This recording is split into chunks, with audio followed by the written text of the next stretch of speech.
everybody. So today I'm going to do a combined progress video for reading nonfiction books because there are nonfiction books in the first half of this pile. And then also I'm going to do reading progress for my Gilmore Girls and Friends TBR.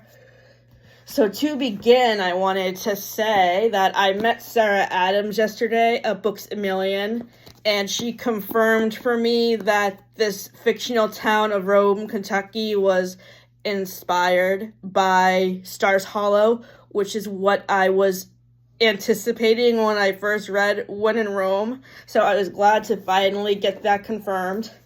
And she signed it. And then my name is on this page. So I am on chapter 13 right now in Beg, Borrow, or Steal, and I love the relationship development between Emily and Jack. The next book that I wanted to talk to you about is Have I Told You This Already? Stories I Don't Want to Forget to Remember. This is one of Lauren Graham's memoirs. This memoir came out in 2017, and she came out with another one a couple of years ago that's called Talking as Fast as I Can, and in that one, she talks about her experiences on Gilmore Girls and parenthood, so that's the next book I'm planning to read. But this book is a series of essays where she talks about certain things, and I love her sense of humor and how witty she is.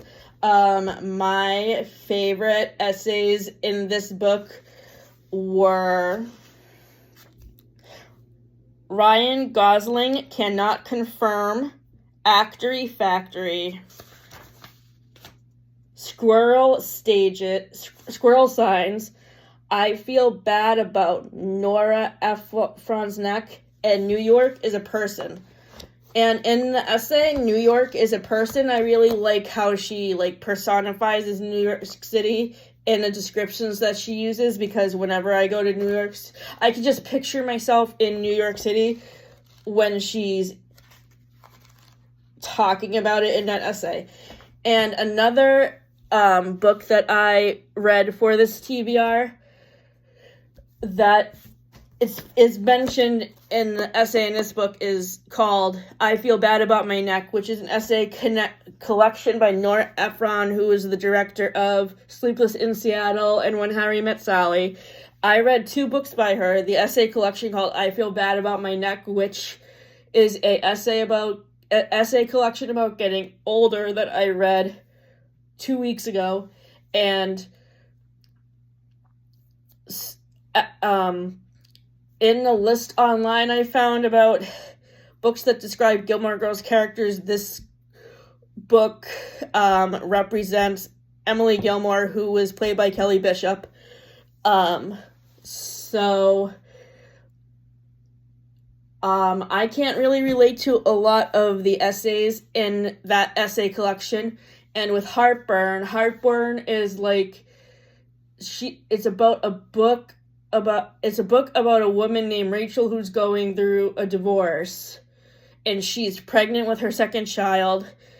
Her husband left her for somebody else, and Olive talked about this in one of her videos for Nonfiction November for last year, I think, or the year before, in one of her wrap-ups. And I need to listen to the audiobook of this because it's narrated by Meryl Streep, and Olive said it was fantastic. So after I finish listening to The 3 Lives of Kate Kay and We Were Jaguars, I will be listening to Heartburn because I love Meryl Streep. The next book that I read for the Gilmore Girls and Friends TBR that I wanted to talk about is The Magical Language of Others. This book was recommended to me by Olive, and it is a series of letters that a mother writes to her daughter when her and her husband have to go back to Korea because their jobs transfer them there. And the letters in this book are so sad, and I was almost crying when I was reading them. The next memoir that I read for this book, for this TBR, is Crying in Mart, which was a reread. I got this for my birthday from my sister last year, and it was one of my top-rated memoirs of 2024. This is written by Michelle Zauner, who is the lead singer of the band Japanese Breakfast, who I have never heard of this band, but now I really want to listen to them and listen to their music. So this book is about her relationship that she had with her mom as she was dying from cancer. And, like, it was really powerful and really emotional. But as Olive said when she reviewed this book in her video from 2023, I think it was, she said that she really wished that Michelle Zauner had talked more about her music in this book and, like, how she got inspired for her songs, because she doesn't really talk about that very much in here. And like her, when I first read this book last year, I was really expecting her to go into, like, the process of how she writes her songs.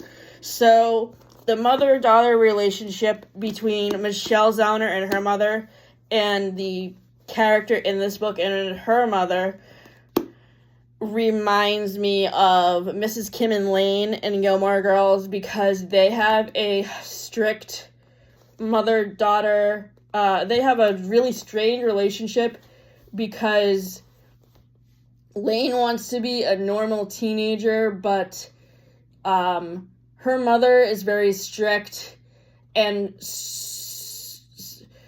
wanting to enforce their Korean cultural norms. So she doesn't really let Lane date outside of her race, and she also doesn't like the fact that she is in a band. So basically, Lane has to be in the band behind her mother's back because she doesn't approve of it. And I really feel bad for her. I just wrote a fan fiction chapter last week about the episode where Lane gets kicked out of her house because her mom finds all of her hidden rock and roll paraphernalia, and she doesn't want to.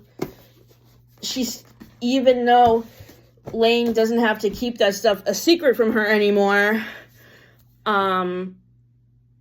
she is still very angry that she was keeping things a secret from her in the first place and sneaking around. So she ends up telling Lane that she can move out because they want to, they have different opinions on things.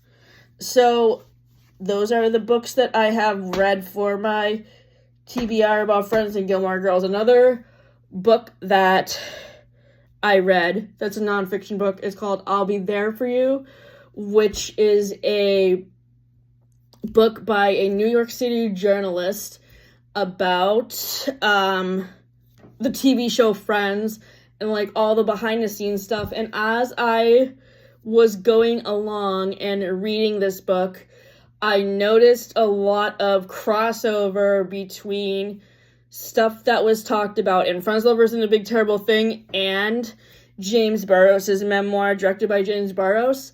So I think I'm going to be doing a reread of all three of those books, or at least the sections directed by James Burrows in Friends, Lovers, and the Big Terrible Thing where Friends is discussed, and see what similarities I can find in the text. So that will be a separate video from this one that will be coming up soon. The next nonfiction book I read that was recommended to me by Olive is Havana by Mart Kurlansky. This book is a history of Cuba, and I picked up this book because A, Olive recommended to me, and B, because in 8th grade, we learned about the Cuban Missile Crisis in our 1960s unit, and I was nostalgic for what I learned when I was a teenager, when I read the section in this book about the Cuban Missile Crisis. And, like, that's all I learned about Cuba when I was in school. So this book was really interesting because it just goes into, like the history of Cuba before and after the Cuban Missile Crisis and their relationship with the United States. And he also has recipes in here, and we're going to be making one of them later in the week for Picadillo. And back to the Friends and Gilmore Girls TBR quickly before I move on to the next book. 2 books that I read for the Friends TBR that I recently returned to the library were 2 books by Ruth Rachel called Garlic and Sapphires and Tender at the Bone. These books are memoirs by a food critic, a woman named Ruth Rachel, who was a food critic for the New York Times from 1993 to 1999. And in Garlic and Sapphire, she talks about how she had to put on different personas to pretend she was other people when she was going into restaurants to write reviews because of the restaurant people knowing who she was ahead of time and posting pictures in the restaurants. And like Olive, I agree about how the scene where Ruth Rachel is dressing up into different costumes to go to the restaurants makes you think of the scene from Mrs. Doubtfire where Robin Williams is being transformed into the disguise as an old lady. And so I gave Tender at the Bone 4.5 stars because it was a nice like family history memoir about how her growing up in Greenwich Village and the recipes that she learned from her mom. So there were a lot of really good recipes in that book. We made the veal recipe last week and we gave it 8.5 out of 10 stars. And then we also made the risotto primavera recipe from Garlic and Sapphires, which we also gave 8.5 stars out of 10 to. The next book is called Moonshine by Jamie Joyce. This is about the history of whiskey and how popular it was to bootleg it during Prohibition. In one of her nonfiction and fiction matchup videos from either last year or the year before, Olive paired this up with Hang the Moon by Jeanette Walls, which is a historical fiction book that is set during Prohibition. I loved that book. I gave it 4.75 stars because I really enjoyed Sally's character development. And she's actually based on a real person that was a rum runner during Prohibition. And Olive said that this book was in the bibliography for Hang the Moon. So I thought that was really interesting. I also read Jeanette Walls' memoir, Glass Castle, which I did not like. I gave that book 2.5 stars because, so, I would say, so, Jeanette Walls' parents were very abusive to her, and they were also extremely neglectful, and I just feel like it would have been nice if Jeanette Walls had actually come to terms with that more in her memoir. She kind of danced around the fact that she was abused. Her writing was okay, but I just couldn't stand how her and her siblings were treated. She has 3 siblings, an older brother and 2 other younger siblings. Olive read this book for her December TBR, and she basically had the same comments as me for Glass Castle. The next book I wanted to talk about is called Fifth Avenue, 5 a.m. This is about the making of the 1960s movie Breakfast at Tiffany's, which I would have to say, some aspects of that movie have not aged well, especially the inoffensiveness. I mean, how offensive Mr. Yunioshi could appear, because he's supposed to be Asian, but I guess he was played by an actor who wasn't Asian, and I didn't like that. And I another movie that was from the 1980s that I thought had poor Asian representation was called Pretty in Pink, that had John Cryer and Molly Ringwald in it. But I really loved the behind-the-scenes aspects of how the movie was made. And I also picked this up because people have told me that I look like Audrey Hepburn, and I think that I should be her for Halloween if we ever get invited to a Halloween party. The final book in this video that I'm going to talk about today is The Fresh Prince Project. This is about one of my other favorite 90s TV shows that I grew up watching with Will Smith. It's called The Fresh Prince of Bel-Air.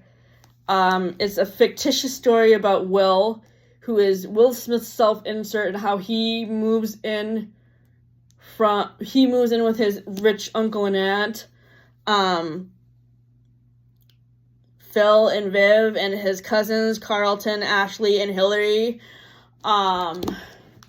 And what can I say about this show? I loved the family dynamics. They, in the chapter, a very special episode, they touched a lot about the episodes that were about race, like the episode where Carlton and Will are racially profiled and pulled over and put in jail by a white cop, and Vivian and Phil have to go to the jail to release them, and there's a whole scene where Phil gets mad at the cop at the jail because basically they're being very racist. And I think that episode has aged particularly well given what has happened in the recent years with Black Lives Matter and